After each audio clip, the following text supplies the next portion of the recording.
We Said It.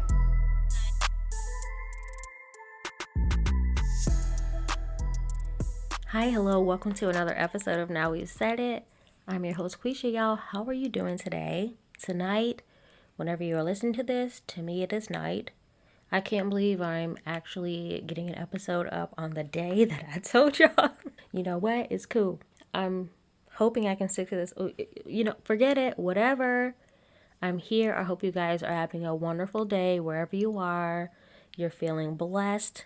You're not stressed, all right? I don't have too much tea to talk about in the Bravo universe because I've been preparing for a freaking getaway. This is going to be my first time traveling in over a year. I cannot believe it. I'm actually pretty excited and nervous at the same time. You know, I'm a bit of a germaphobe, so we're going to see how this works out, but no worries.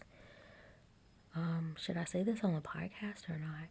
Y'all, I'm hoping to come back with a ring on my finger, okay? The ring didn't mean a thing. Wait, how did that song go? The ring didn't mean a thing? Whatever.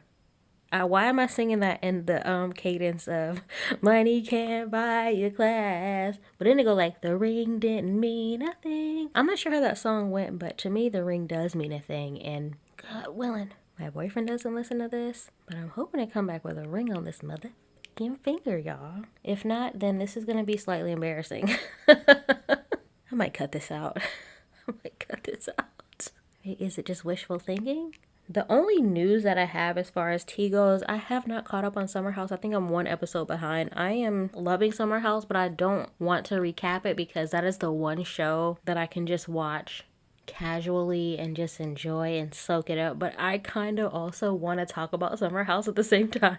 Okay, I'm only going to talk about it real quick because I have not seen the latest episode. The last one I saw was the one right before Luke and Kyle get into their little scuffle or whatever. I don't think that Luke and Lindsay hooked up. I really don't think so. Is it just me? What do y'all think? I don't think Hannah's funny at all. It's very like everybody else says, just very memeable things that she says. And she used to work for Betches. It's very Betches energy, okay? And that's just, it's funny sometimes, but I would never go want to see a Betches comedian at a stand-up show. I do not. Betches does post funny stuff every now and then, but why was I even talking about this? Oh, like people's perception of Hannah. So I see Hannah totally differently. Like, when I first saw Hannah, I was like, oh, she's this perfect, beautiful girl. She's cool. She hangs out with this really cool, funny comedian. She's got to be cool to be hanging out with him. And so when she got on Summer House, I loved Hannah for different reasons than everybody else. Everybody else loved her because she was like embracing her athletic body and not having like a super high voice and all that kind of stuff. So she was like, people were loving her for that, but I was loving her for a different reason. I was like, oh, she's this cool girl. She's this cool girl that dated a comedian that I know. So to see the decline of Hannah Berner is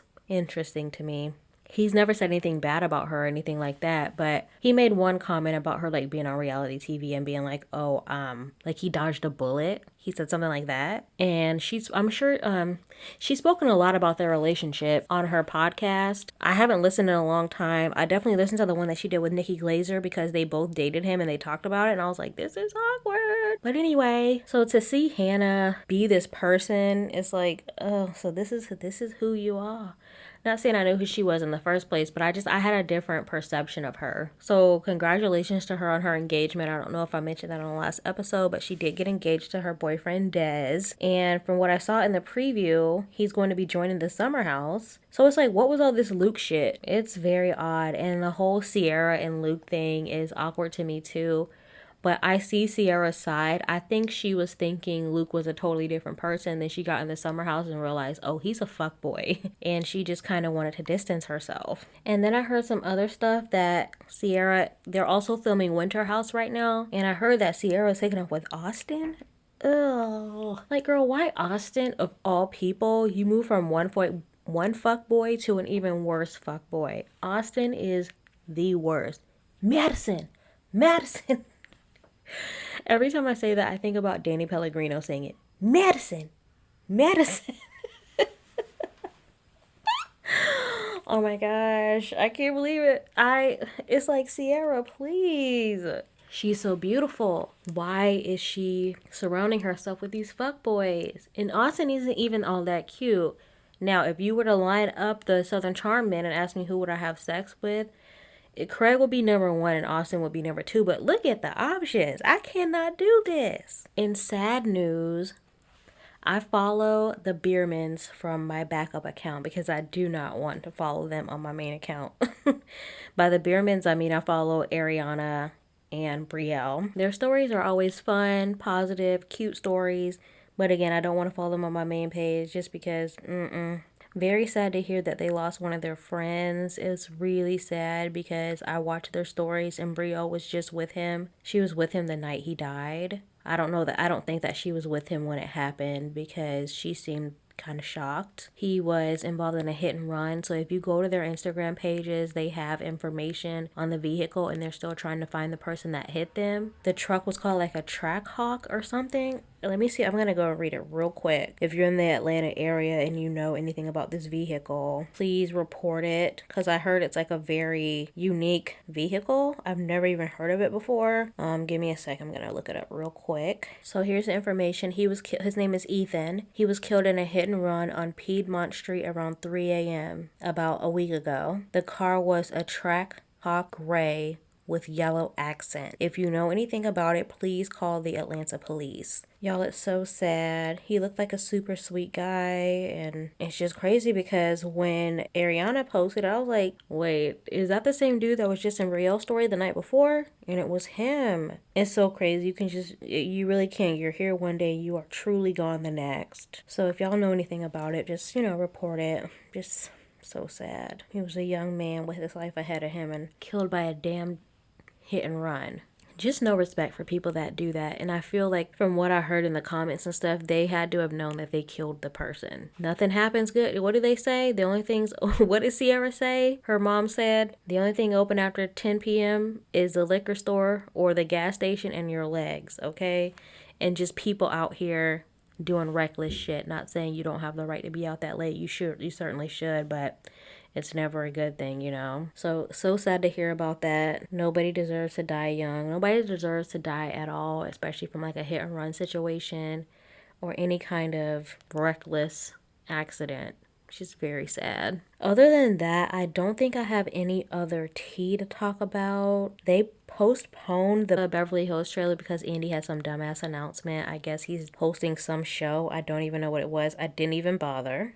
Other than that, I've only been laughing at memes of people posting the people that understood the assignment and then the historical places in history. I can't really explain it all. If you follow me on Instagram, Now We Said It, just go to my Instagram stories. I post a lot of them on my stories. Just have a good laugh. All right, y'all. So with all that being said, let's get right into the recaps. And we're going to start off with Dallas as usual because it is the most boring. Let's get into it. So this episode is season 5, episode 13. It's called Bigfoot Bigger Drama. As far as Dallas goes, I would say this is one of their better episodes. It was still pretty lackluster, but there were some decent points in it, I guess. I can't even rate the Dallas episodes anymore from good to bad because they're all bad. Honestly, I don't really have a standout episode for Dallas just yet. Maybe the one with Deandra being drunk and Mama D, her and Mama D. That might have been, what was that, 2 episodes ago? That might have been the highlight. And anytime Darren is on the screen.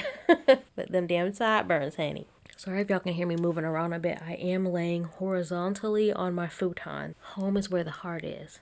Comfort first. We pick back up with Deandra defending herself against the women. Remember, they're all like going in on her for talking to the whoever about Brandy's racist video. They're all asking her to apologize. She says she made a mistake and she basically says, I've been trying to apologize this whole time, but nobody is hearing me. And then she looks at Brandy and she says, how can we show support? Because this is something that you need to do on your own, but we are here for you. And Brandy starts crying and says that I'm trying to move forward, but then I see all these things that my friends are saying about me and it's hard to do that.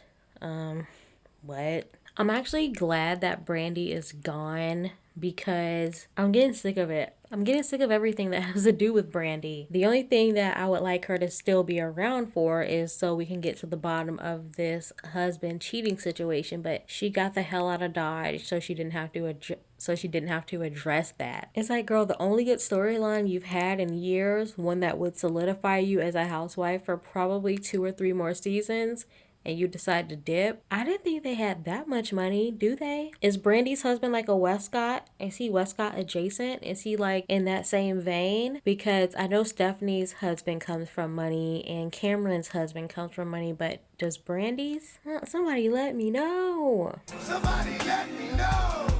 Also, y'all, keep DMX in your thoughts and prayers. He's on life support and it's not looking good. Every time I say somebody let me know, that's from that song with DMX and Cisco. Somebody let me know what these bitches want from a nigga. Somebody let me know. Y'all, I say that all the time and I think about that song on a daily basis. Somebody let me know. Keep them in your prayers, y'all. It's not looking good.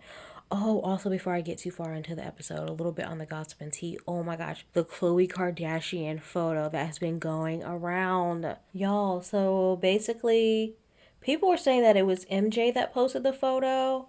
And then some people were saying it was an assistant. So I'm not sure who exactly posted the photo, but there's a photo going around of Khloe Kardashian, unedited and everything. And she still looks amazing in the photo. It's not like the angles that she's always giving, and it's not photoshopped at all. So she's been reaching out to all of the Instagram pages and bloggers to take down the photo, but baby, it is too late. It has hit the internet, okay? And then she got on live yesterday with her and Kim, like showing off her body on live, and then she posted like a video, but it was, even that was altered. So it's like, even though you're posting your quote unquote natural body unedited, this video's even edited. You can see how her body moves, the divots and the lines move in the video. It's like, girl, what's going on? And I feel bad for Khloe because she basically put out a message saying, I've been criticized. I've been bullied for how I look for all these years. And for y'all to constantly criticize me, I'm only human and blah, blah, blah. I only want to be shown a certain way. And then you put out a video of you showing yourself, and even that's still edited. So it's like, why did you have to say anything at all?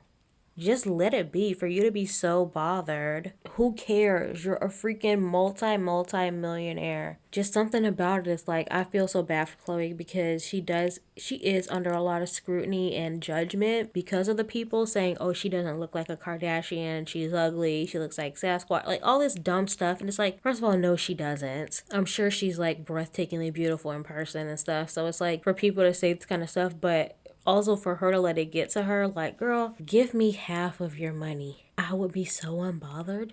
I would get all the fucking surgeries I want, okay? It's like, girl, I don't care what. And I understand you're constantly being, I've never had the displeasure of being like compared or judged up against my sisters or brothers or anything like that. But even if I was, it's like, bitch, I'm still rich. But I guess for them, that's not enough. They want to be seen as perfect in everybody's eyes, I guess. Like just being rich and happy. Maybe she's not happy. Maybe that's the issue. Being rich and successful is not enough for them. They want to be like, and she's so perfect too, but it's like, no, you're not, because even after you Photoshop all those pictures that go up online, you still have to look at your real body in the mirror. So why not just post your real body and let it be what it's gonna be and say, fuck the haters, bitch, I'm a Kardashian, I am rich. Child, that's all I'm gonna say. I'm gonna go ahead and move on. I don't even forget where I was. But anyway, basically Deandra and Brandy apologize. Deandra apologizes to Brandy. She says it wasn't her intention. And Deandra says she's proud of herself with the way that she's handled the situation, because usually she'd like go crazy and flip out. But thanks to Darren, she's not doing that. Are you sure it's Darren? Are you sure? The only thing Darren can do for you, baby, is hook up those extensions and Google shaman related activities. He is not any kind of spiritual guidance. I guess if it's working for her, fine, but you could be paying, I'm sure, half the price for an authentic shaman or, authentic real guidance, not a ex makeup artist who I believe is still working it, which is fine, but like he doesn't even know the whole, when he had to look up the lyrics, why didn't you already know this, dude? Of course people are going to ask you what things mean. All right, whatever. I'm skipping around. Okay. So they start heading out in the Ivy, y'all. Brandy is driving and she reveals that she's blind in one eye. How is she driving the RV? So they stop at a gas station and they proceed to act like people that have never been at a gas station before. Stephanie's confused as to how to pump the gas, even though the instructions are right near the gas tank. The women come out and they're like, oh my God, Stephanie, how did you figure that out? Bitch, it says it on the tank. Unlet it and turn the car off and turn the RV off. Like, what? To be so blind or to be so oblivious or ignorant to not know how to pump gas is truly a luxury I aspire to. But I feel like in all these 30 some years of my life, it's ingrained in me and I would never pretend to not know how to pump gas. Okay. Now if it's in like a vehicle like I don't understand, like they were driving like a U-Haul or an RV, of course I'm gonna be a little clueless, but the instructions were right there. Deandra takes over driving. And in her confessional, she goes, oh, yeah, I can drive everything. I can drive ATVs. I can drive a horse. I can drive a motorcycle, da da da, and proceeds to drive off and rattle and shake this RV within an inch of its life. Everybody is going all over the place. They're screaming.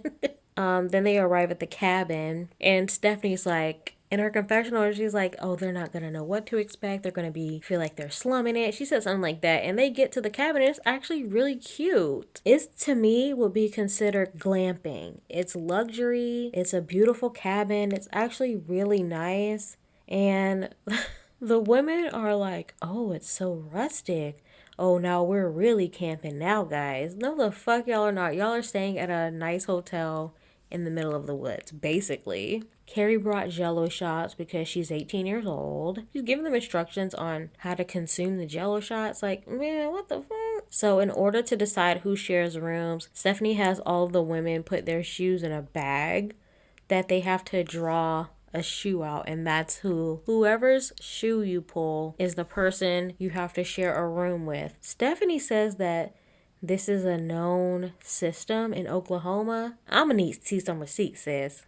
Cause I ain't never heard about it a day in my life. She was like, yeah, you know we got the old shoe in the bag trick over here in Oklahoma, bitch, what? So we have Carrie and Stephanie sharing a room. Cameron and Tiffany share a room, which leaves Deandra and Brandy. Now, in the confessionals, before all the ladies are picking their shoes, Carrie and Brandy were like, please don't let me get Deandra. Please don't let me get Deandra. And Brandy ended up with Deandra.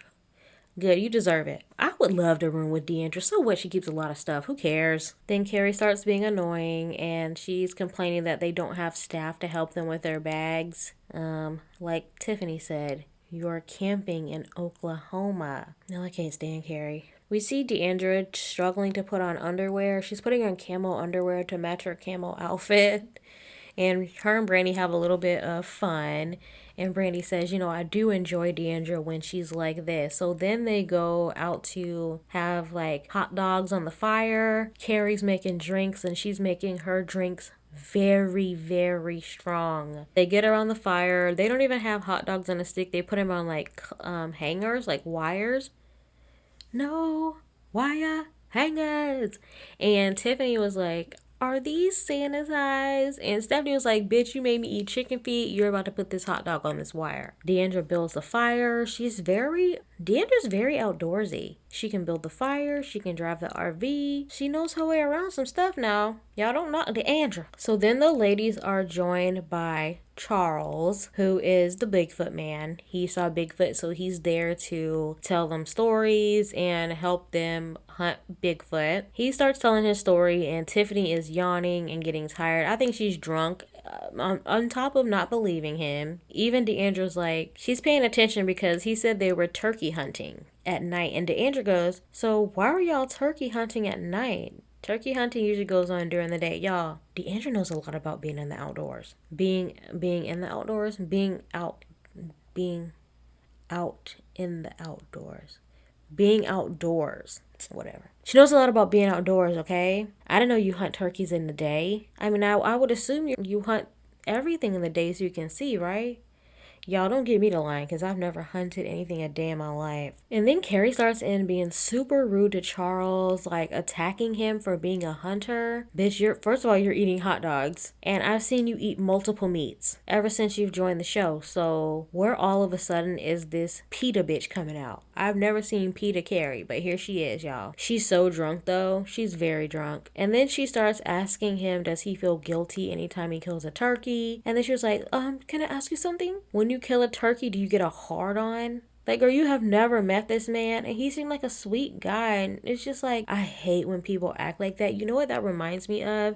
It reminds me of people that are rude to waiters and waitstaff. They just kind of talk to them any kind of way. It makes me so embarrassed. It definitely gave me those kind of vibes. Carrie definitely seems like somebody that would be rude to her waiter or anyone that's taking care of her. Ugh, yeah, I cannot stand her. I don't even think she's a polarizing person. I just think she's like hateable, period.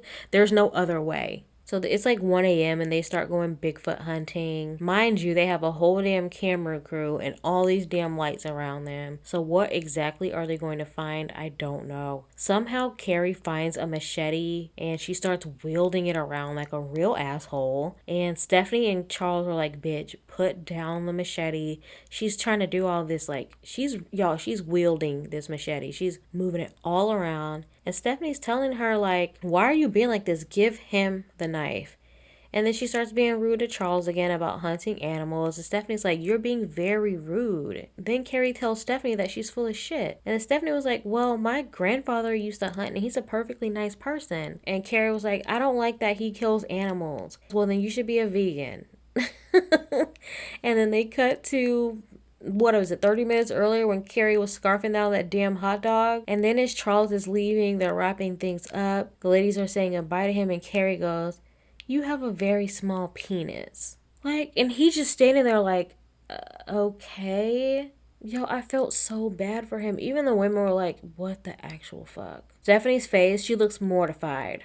Do y'all think Carrie really is like this? I think she is because she was like that last season too. I was going to say, is it for storyline? But I don't even think so. I don't even think she's doing this for storyline. I think she's just legitimately a real asshole. So it's the next day and Stephanie is making Dr. Pepper biscuits. And she says it again. Oh yeah, this is the thing that goes down in Oklahoma. My mom used to make these. This is an Oklahoma thing. Like, there's a lot of things that she says goes down in Oklahoma that I'm not sure is true. I need to talk to somebody else from Oklahoma and be like, hey, did y'all put shoes in a bag? Did y'all make Dr. Pepper biscuits? Did I say Dr. Pepper wings? I feel like I said Dr. Pepper wings.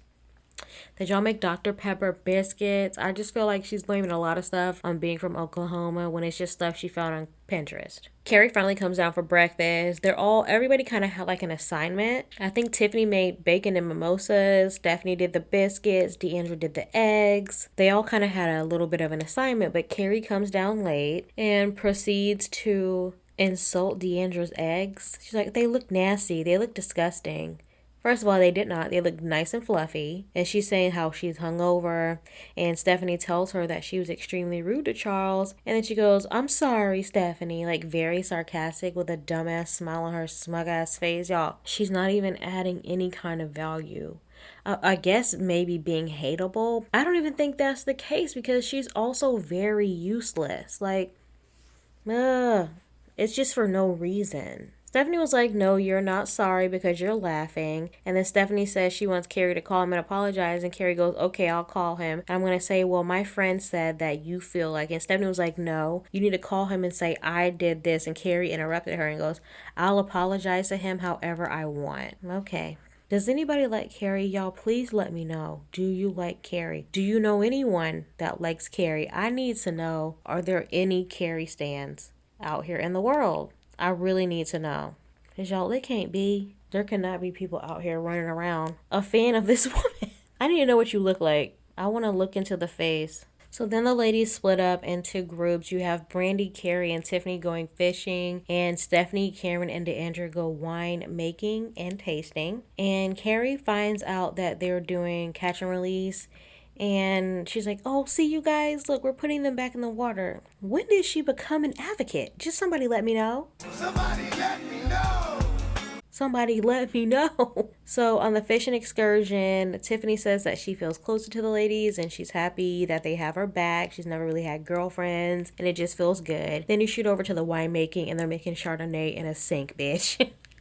And they start talking about Carrie, and Deandra says she does not take responsibility for her issues. And she's like, listen, I've been trying to tell y'all this whole damn time, but nobody has been seeing my side of everything. And everybody was like, or Cameron and Stephanie was like, you're right. Especially Cameron, she was like, I didn't see, but now I do. And Stephanie was like, yeah, you're right. And Stephanie was like, I feel like we've been enabling her because I laugh at her a lot and I make her feel like it's okay, but it's really not.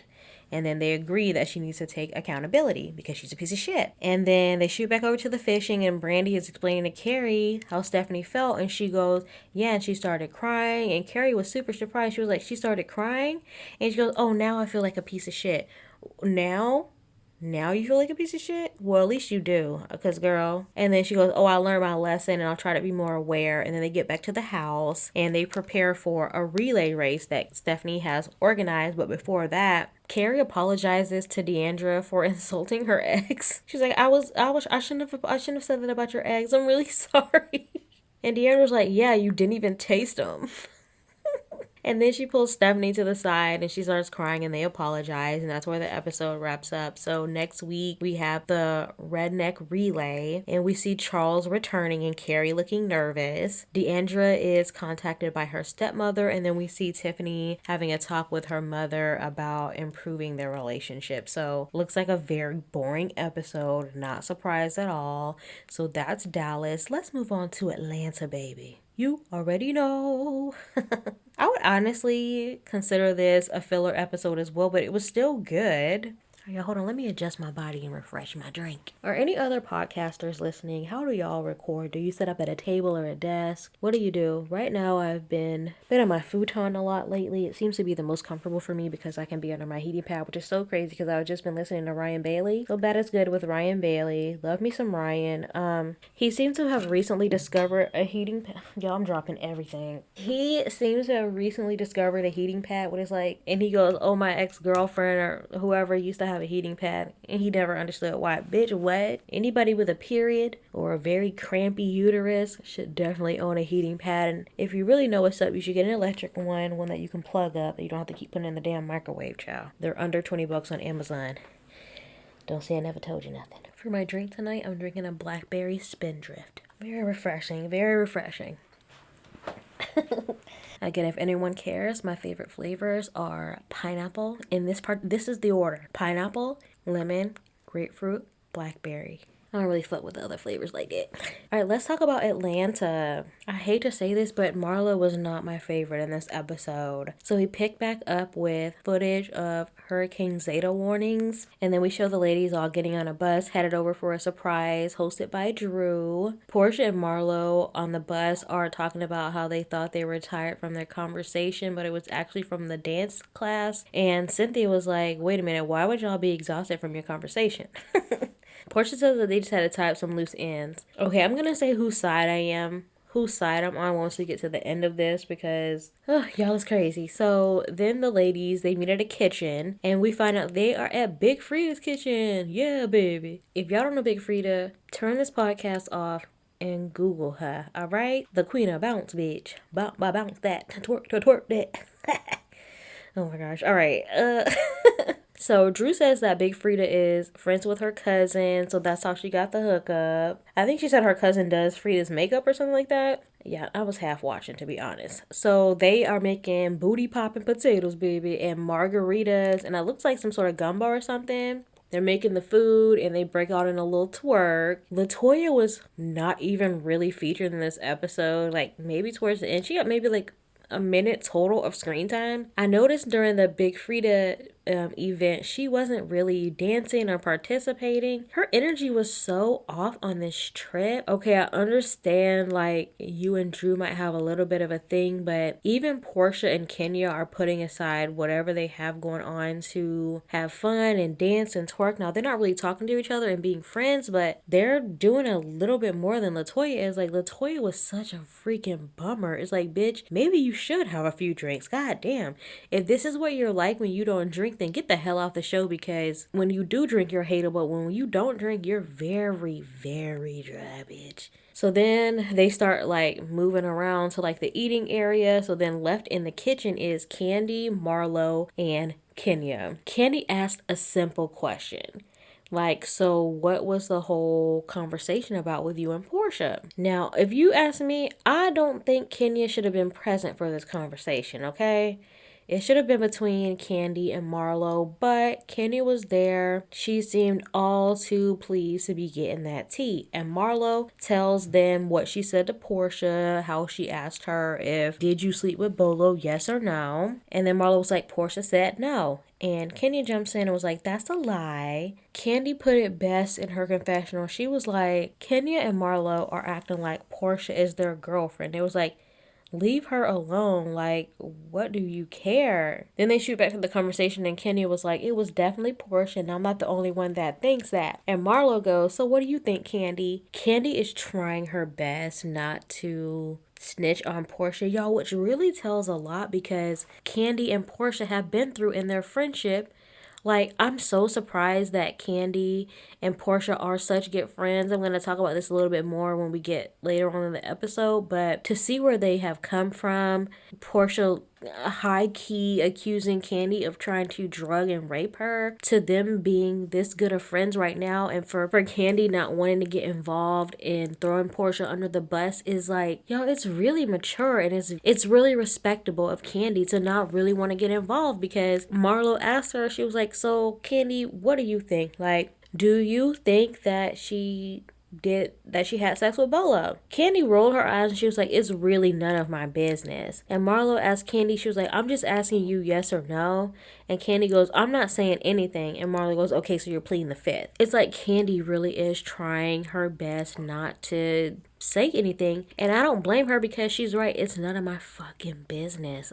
Like, for this to be dragged on for all these damn episodes is like, first of all, Kenya is loving it, but it's also like, what if this was you and you had sex with a stripper and you were made to feel embarrassed about it? I don't think Portia, y'all, I've said this so many times, but I don't think Portia would be embarrassed about it if Kenya wouldn't be like making it to be such a big deal. But because it is Portia and Kenya hates her, Kenya is trying her damnedest to embarrass Portia for getting involved with the stripper, when it's like, bitch, who cares? Portia is single. She can have sex with whoever she wants. But y'all, Kenya ain't gonna let it go. Kenya San Diego, bitch.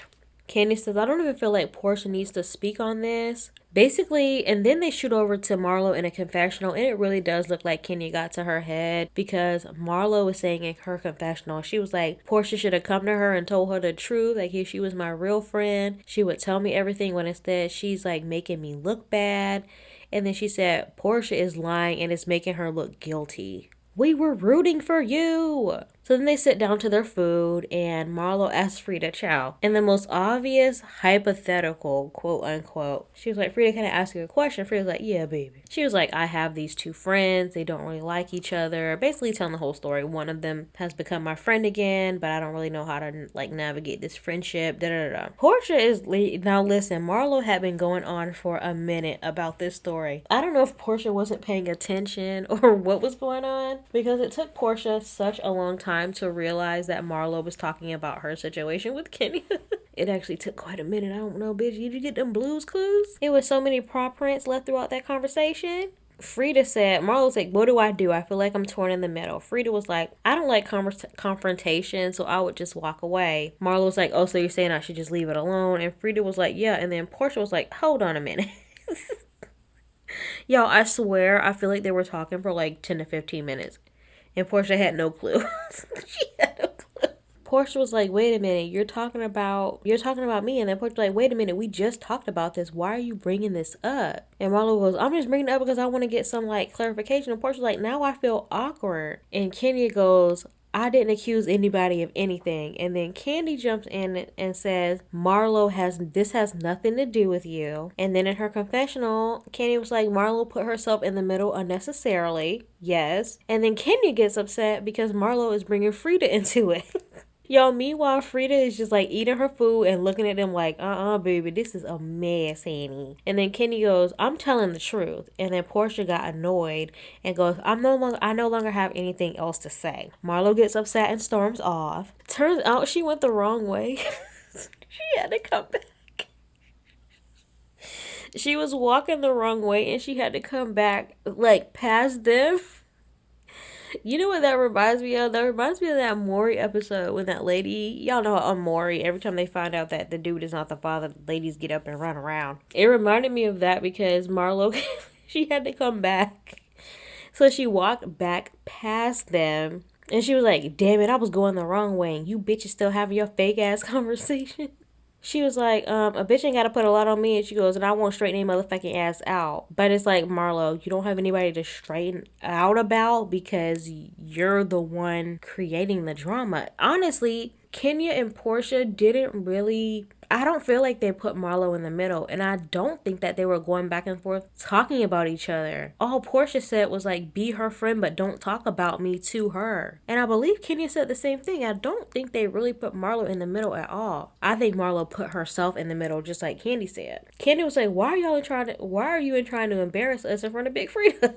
So then they're all like talking outside. Well, it was Marlo, LaToya, and Kenya. And Marlo ends up leaving with LaToya, and Kenya comes back to the table, and everybody's like, well, what's going on? Kenya was like, Marlo is upset because she feels like she and Portia were friends. Portia got very upset and was like, don't say my name, which is like, Portia was kind of being aggravated in my opinion because she kept like doing that thing where you talk loudly and you say the same thing over and over. Don't say my name. Don't say my name. Keep your name out my mouth. Keep my name out your mouth. Keep my name out your... Like, did it like that. And it's like, don't do that. I hate when people do that. It's like talking loudly and saying the same thing over and over does not emphasize, nor does it get your point across. Like, you just look like a dummy repeating yourself. And Kenny was like, I can say your name all I want. And she was just trying to say what happened. So I feel like in a way, Portia does that to kind of shut things down, but it doesn't really work. Kenny was like, I can say your name. Do not direct your anger at me.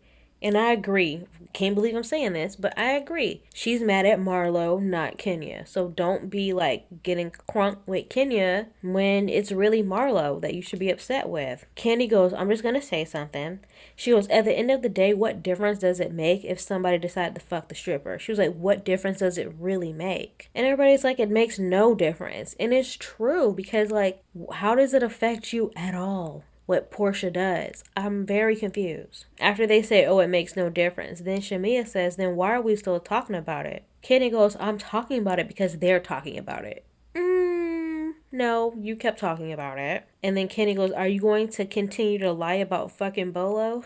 Portia goes, fine, I did fuck Bolo, and I fucked the man that made the pig. I fucked everybody. Kenya and Portia start calling each other bitches, child. And then they kind of wrap up the day. So then we have the next day. You have Candy and Marlo. They're meeting to have a conversation. Marlo says she wants to hear the truth. And Candy says she gave you an answer and you didn't want to hear it. And then, Candy says Portia gave you an answer you didn't want to hear it. And Candy gave you an answer and you didn't want to hear it. And Marlo says, yeah, but they gave me different answers. And Candy says, well, just leave it alone. It's not your pussy. It doesn't affect you, which is true. And Marlo goes, I feel like you know exactly what happened and you're not saying anything. And then Marlo says in her confessional, Candy heard something because Candy was in the next room. Then she asks Candy again, do you feel like Portia is a liar? Candy says, I'll say in our past history, yes, I've known her to tell lies before. Speaking on when Portia accused Candy of drugging and attempting to rape her. So Candy said, I'm not going to put it past her to lie. Candy knows what happened with Portia and Bolo, but she's not directly saying it, and she shouldn't. Like she said, it has nothing to do with her. So then we have LaToya joining Kenya in her room, and LaToya reveals that Portia left. Bitch. Then we see Drew going into Cynthia's room. We shoot back over to LaToya and Kenya. LaToya's joking, saying, oh, she left Shamia. Kenya does the loudest, most inauthentic cackle forced I have ever seen. Like doubled over. Girl, it is not that funny and you are not really laughing. And so what if she left Shamia? Shamia's still friends with everybody else, but I guess maybe Portia told Shamia and Shamia's like, well, I want to stay. Who even fucking knows? Latoya says that Candy told me this morning before she left. Candy left too. Bitch, what? And then they show footage of Candy and Latoya talking. And Candy basically said she had to leave before the storm because she had like an early morning call and she didn't want to be caught up in the storm. Then Kenya was saying she's upset that Candy didn't say she left, which I agree with. Like, I understand why Portia left and didn't tell anybody where she told Candy. Y'all, very interesting. Because I noticed Cynthia seemed surprised too. Like, why wouldn't Portia tell Cynthia? Like, again, Portia and Candy. Portia's treating Candy like she didn't accuse her of rape a couple of years ago. I'm just saying. So then they all meet in one room, I think, or they all meet except for Drew and somebody, whatever. You have Marlo, Cynthia, and somebody else in one room, whatever. And Marlo, they're trying to talk to Marlo about what happened the night before. And Marlo says she blames it on the Patron. And then they show a scene that we didn't see of Marlo taking a picture of all the girls with Big Frida. She's like, come on, ladies, smile for the picture. Come on, fakers. Get all the fakes in one photo. Smile, fake bitches. Y'all, it was too much. So then the power goes out, and y'all, what did I say in the last podcast? I respect a woman that brings her own candles. The power goes out, and you have Drew and Shamia. Oh yeah, wait, they do show Shamia talking to Drew about the candles, and then they show Shamia packing, but whatever. You have Drew and Shamia. Drew was like, dang, I was just supposed to charge my phone too. Another pet peeve of mine, y'all, I do not let my phone fall below 50%. I'm one of those people. I do not like an uncharged phone, honey. Because just like this, what if you're in a situation where the power goes out and your damn phone's on 10%? Like, just very reckless and irresponsible. But speaking of the candles, Drew goes, oh, thank God I always bring candles. Like, I have candles. They show them all packing in the dark and they head home. Before they leave, when the power goes out, Kenya is in a confessional and she was like, see, now the ladies had a great time in South Carolina, but see, Drew, this just isn't gonna cut it. Like Drew's responsible for the power going out because of the damn hurricane. Kenya, bye, bitch. Now back in Atlanta, they show the montage of people doing shit. It's very boring. They show footage of Biden winning the election. Kamala, congratulations, y'all. And then Portia comes to Lake Bailey. She and Cynthia are having a cheers to celebrate. And they talk about New Orleans. And Portia said she just felt like she had to remove herself. Like she had to get out of there. Cynthia was like, you could have told me, child. Portia said she's pretty much done with Marlo because now she's seeing who Marlo really is. And she was like, I've seen Marlo behave like this in other friendships, but I kind of looked the other way. But now that's happening to me, I realize that this is who Marlo is. Y'all, why is Cynthia's pop socket, what do you call it, pop socket? Why is her pop socket top still missing? Cynthia, yellow pop socket is $10, okay? Like, Cynthia, please. Then we have Candy and Todd there at the opening of their restaurant. Bar? Anyway, it's called Blazed, which is cute after Baby Blaze. Yeah, I don't know if it's a restaurant or a bar, whatever, but it's really pretty. You have Drew and Ralph arriving. Cynthia, Portia pulls up. Y'all, Mama Joyce is there in a new wig. You got the old lady gang there. Shamia, Kenya, Marlo.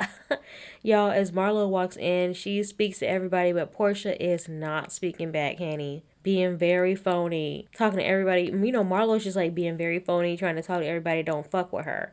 Portia was like, no ma'am. And that is where the episode ends. So next week we see Portia and Marlo getting into it some more. She accuses Marlo about lying about getting lipo. So back in New Orleans, Marlo kept saying her back was killing her. Her back was hurting too much. She couldn't really move around too much. But Portia and Shamia say she got lipo, y'all. And they have proof. Apparently, allegedly, she got lipo a couple of days before she went to New Orleans. I don't know how people have lipo and just be out and about. That's not something you can quickly recover from. Lipo is like, I'm telling you, it's no joke, all right? Then we see Drew getting into it with Latoya about some religious, I'm not even sure. It was very religious based. And Latoya storms out. I can't really tell what it was about. I guess we'll find out next week. I always feel like when the previews are this short that it means it's not really going to be a good episode. I don't know. Y'all let me know, child. What did y'all think about Atlanta? It was decent. A lot of arguing for sure. But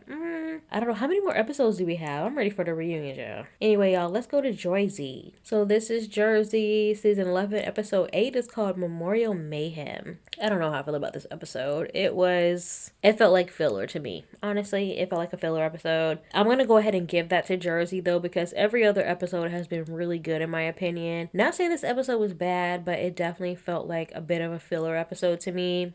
First of all, I just noticed in the opening credits that they aren't holding anything. Yo, have they ever held anything in Jersey? Question mark. I'm definitely going to research this and I'll talk about it in my next episode because I felt like they were holding something up in Jersey before. What would they hold anyway? I'm gonna leave that open. Okay, I'm not even gonna say nothing. But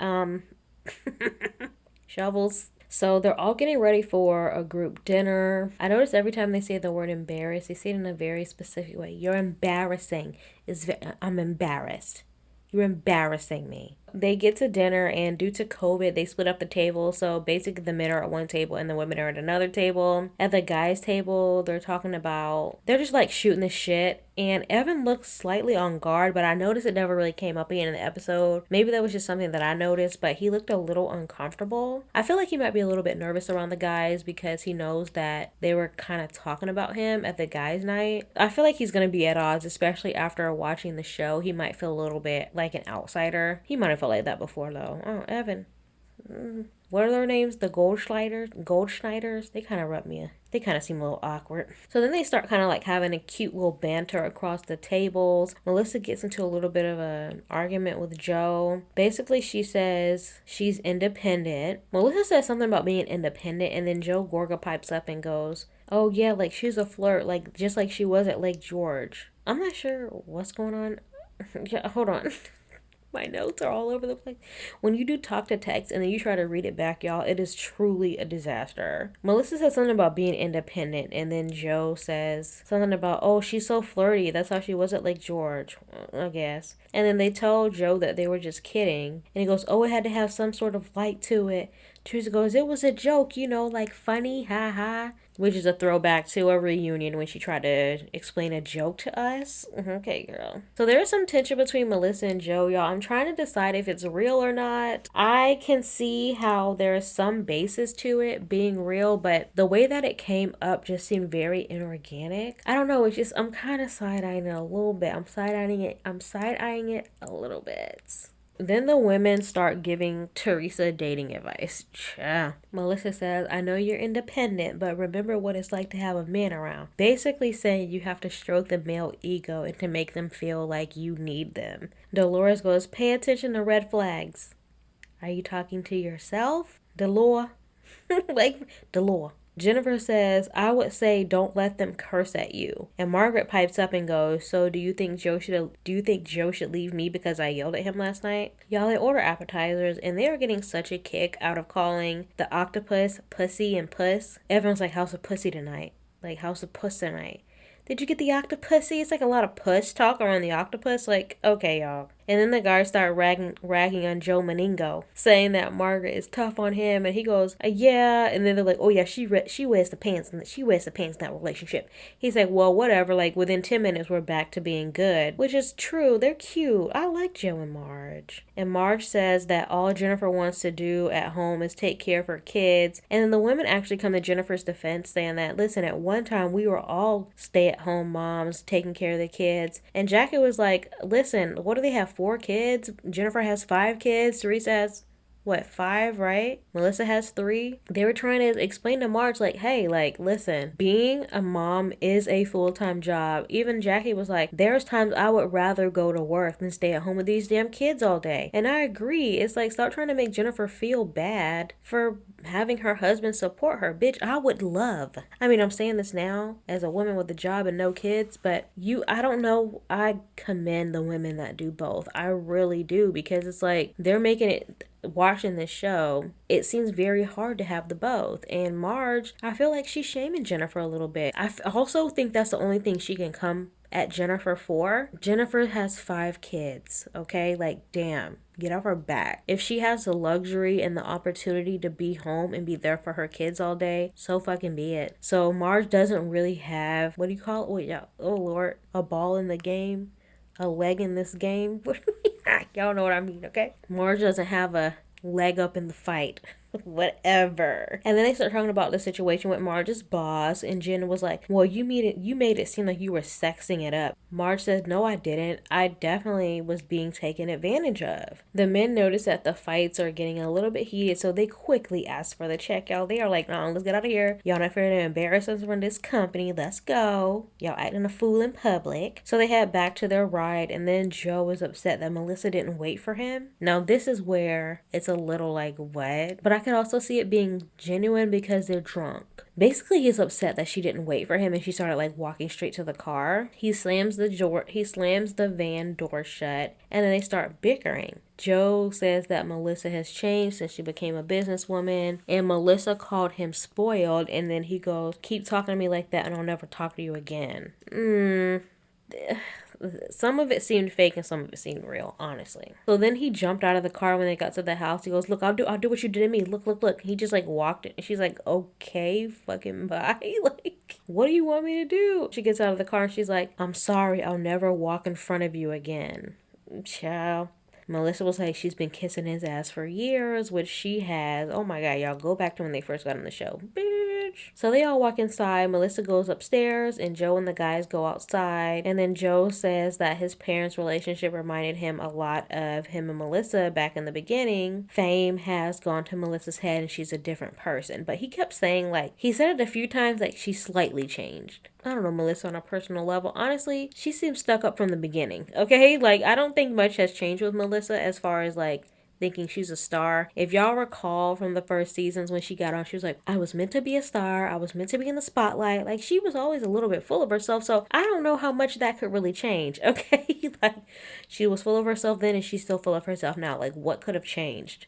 The fact that she's actually, like, it's kind of, like, legitimate and she's actually getting work, I guess. And Melissa was like, and in the beginning, since she grew up seeing her father cheat and not be home a lot, she thought in the beginning when she got with Joe that he was the perfect man because he always wanted her around. You know, it was completely opposite from her father who was sneaking and cheating. For Joe to want her around all the time, she was like, this is amazing, this is perfect. But then she started getting famous from the show and green with envy, whatever that envy. I don't know how successful envy is, but it seems to be going, whatever. Either way, she gets speaking engagements. She's a housewife. She gets noticed, like she gets be invited to events and stuff. So she was like, I'm not home as much anymore, but also their kids are older, but also Joe's not used to that. He literally wanted her home all day, barefoot in the kitchen. And she's not doing that no more, and he's not feeling it. Now, this is the part of their relationship that I feel might be true. This whole fight situation seems a little bit fabricated,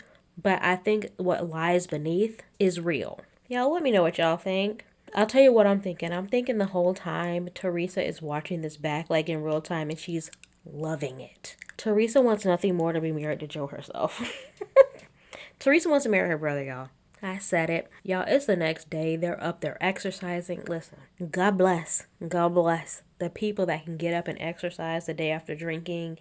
Especially they didn't drink that much that night, but whatever. So Melissa says that she and Joe haven't spoken since the previous night. All the other couples are feeling the tension. It's the day of No-No's memorial service.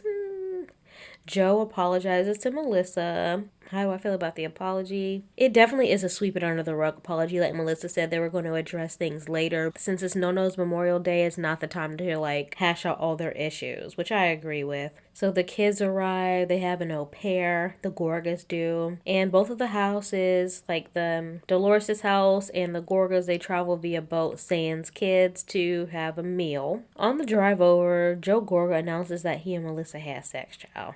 Okay, so they go to Martel's for lunch. Teresa then gets involved in Joe and Melissa's drama, and Melissa, you can tell she's a little bit reluctant to talk about her issues with Teresa because Teresa is looking for any opportunity to hate Melissa. She really is. Joe feels like I don't give him enough attention, and Teresa's like, so give it to him. And Melissa's like, ugh. I give him so much attention as it is. And Teresa's like, yeah, me and my brother, we like a lot of attention. Teresa, Marry your brother then, bitch. Jackie, Teresa, and Jennifer are literally talking less than a foot away from Melissa, and they're talking about everything that happened. Meanwhile, Joe's phone keeps ringing, and Melissa answers it, and then the person hung up. And then they show a shot of Joe being on his phone all day, and Melissa's like confused, like, who the fuck is calling you all day? And she looks at the phone, and it's from realtor Giselle. Is Giselle from Potomac selling houses? If so, she needs to sell the one that she currently lives in. And he goes, oh yeah, it's just like about a deal. I got this deal going on. He gets back to the table and his phone keeps ringing and he keeps declining the call. And then Dolores and Joe start talking and Dolores is trying to explain to him, listen, don't throw all this away because of your ego. Melissa loves you to death. Then you see Frank on his phone a lot and I'm like, what is Frank texting Joe? Y'all, we find out it's a prank. The guys have been calling Joe's phone all day to get back at Melissa for what happened at Lake George. Ciao. Anyway, so they head back and they're getting ready for the memorial. Melissa's house has been completely transformed. It looks beautiful. Everybody's decked out in white. At the memorial, y'all, I'm not going to talk about this because I will start crying. But Gia gives a speech, and all I'm thinking about is waking up in the morning, thinking about so many things. I just wish it would get better. Recently, that song has made its rounds to TikTok, and it's like, y'all don't even know where this is from. I do not like that y'all don't know what this is about. I don't like TikTok taking our housewives clips and turning them into something that they're not. Us dedicated housewives watchers, we put in over what about 14 years of our lives to know all these clips. Don't you dare. Yeah, so they give the memorial for No, y'all. It's so beautiful. I'm not, like I said, I'm not about to get into it because I will start crying, but the pictures are beautiful. Gia gives a speech. Everybody looks gorgeous. It's amazing. And they all wrap it up with shots of Blue Label for No. Now, next week, we have a psychic coming. I just feel like we should compare all of the previous psychics or all the psychics on the show to Allison Dubois and now whoever that lady was that was in Salt Lake. Those are the two people to live up to, okay? Other than that, I don't want to see it. The psychic tells Teresa that love is in the air. Okay, chia. We see Joe and Melissa getting into it a little bit more and how they're at different stages in their lives. I think that was Dolores crying. I don't know. But then we see Jennifer's parents confronting each other. So that is Jersey. Lovely episode. Very good. Listen, not the best episode, but listen, it's better than Dallas, okay? Listen, they can't all be winners. Jersey has been really bringing it for the past 7 episodes, in my opinion, so they deserve to take a week off, and this episode was still pretty good, all right? So that is it for this recap, y'all. Please let me know what you think. Hopefully, the Beverly Hills trailer will be out by the time I get back from my little trip, and hopefully I'll have a ring on my finger, y'all. I don't know. Listen, if I don't, I'm going to keep this in here, okay? Just to hear my excitement. Anyway, those are the recaps. Please let me know what you think. I should probably say this at the top of the episode, but it's too late. I don't know if y'all know this, but in the show notes, and if you're watching this on YouTube and in the description box, I've started to put timestamps in the notes so that y'all can skip around if you don't want to hear the gossip part or if you want to listen to a specific city recap. You're more than welcome to do that. Just try my best to be helpful. So please let me know what you think about this episode. Please give me positive rates and reviews. I really appreciate it, and it really helps me out a lot. Share those with all your friends that like this. Thank you so much for listening. And oh wait, you can also email me at nowwe'vesaidit@gmail.com. Please follow me on Instagram. Everything will be listed down in the show notes and description box down below. Thank you so much for listening, and I will see y'all next week. Bye. Somebody let me know.